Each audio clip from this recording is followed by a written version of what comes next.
Pernahkah kamu membayangkan bagaimana dunia ini sebelum listrik ditemukan? Tak ada lampu di malam hari, tak ada mesin, tak ada internet, gelap dan sunyi. Tapi semua berubah ketika manusia mulai memahami kekuatan misterius, listrik. Tahun 700-an, Franklin berjalan membawa layang-layang di tengah badai.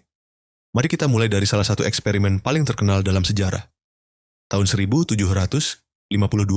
seorang ilmuwan asal Amerika, Benjamin Franklin, menerbangkan layang-layang saat badai petir. Layangan itu dilengkapi kawat logam, dan di ujung talinya sebuah kunci besi. Saat petir menyambar, arus listrik mengalir turun melalui tali basah, dan kunci itu bergetar.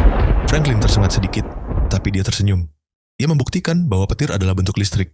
Tapi tunggu dulu, Franklin bukan penemu listrik. Ia hanya salah satu pionir yang membantu memahami sifatnya. Tahun 1800, meja laboratorium, tumpukan logam, dan air garam. Beberapa dekade kemudian, di Italia, Alessandro Volta membuat terobosan besar. Ia menciptakan baterai pertama di dunia yang ia sebut voltaic pile. Dengan menumpuk logam seng, tembaga, dan kain yang direndam air garam, Volta menciptakan arus listrik stabil. Dunia terkejut. Untuk pertama kalinya, manusia bisa menciptakan listrik sendiri tanpa mengandalkan petir. Nama volt, satuan listrik, diambil dari namanya. Hebat, kan? Kemudian muncullah Michael Faraday, ilmuwan Inggris yang bisa dibilang sebagai penyihir listrik. Ia menemukan bahwa medan magnet bisa menghasilkan listrik. Ini disebut induksi elektromagnetik. Temuan Faraday ini membuka jalan lahirnya generator listrik. Bayangkan saja, tanpa Faraday mungkin kita tak akan punya pembangkit listrik hari ini. Dan tentu saja, siapa yang tak kenal dua tokoh ini? Thomas Edison dan Nikola Tesla. Mereka adalah bintang dalam perang arus listrik.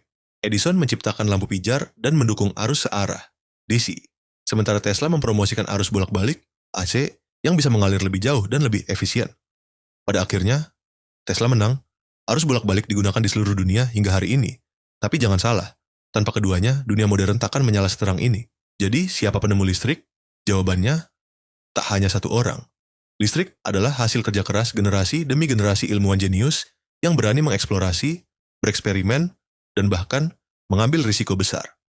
Kini, setiap kali kamu menyalakan lampu, mengisi daya ponsel, atau menonton video ini, ingatlah, kamu sedang menikmati hasil dari ratusan tahun pencarian akan cahaya. Nah, itulah kisah penemuan listrik, sebuah perjalanan dari petir di langit menjadi cahaya dalam genggamanmu. Terima kasih sudah menonton, sampai jumpa di cerita sejarah berikutnya.